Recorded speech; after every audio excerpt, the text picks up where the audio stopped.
दुनिया में जियल मुश्किल भइल, अब जख्म दिल के फिल भइल। दुनिया में जियल मुश्किल भइल, अब जख्म दिल के फिल भइल। बर्बाद करके जिएलू आराम से, बदनाम भइनी रानी तोहरे नाम से।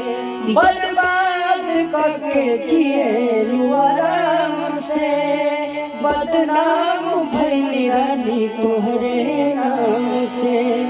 दुनिया में जियल मुश्किल भइल, अब जख्म दिल के फिल भइल।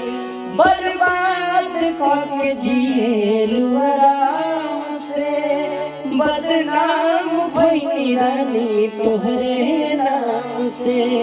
आगे भाव लागल। देख देख काट बुआइल, नामुमकिन बा पाँव धइल।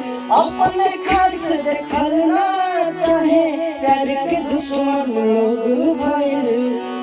देख देख काट बुआइल, नामुमकिन बा पाँव धइल। अपने खास देखल ना चाहे, प्यार के दुश्मन लोग भइल।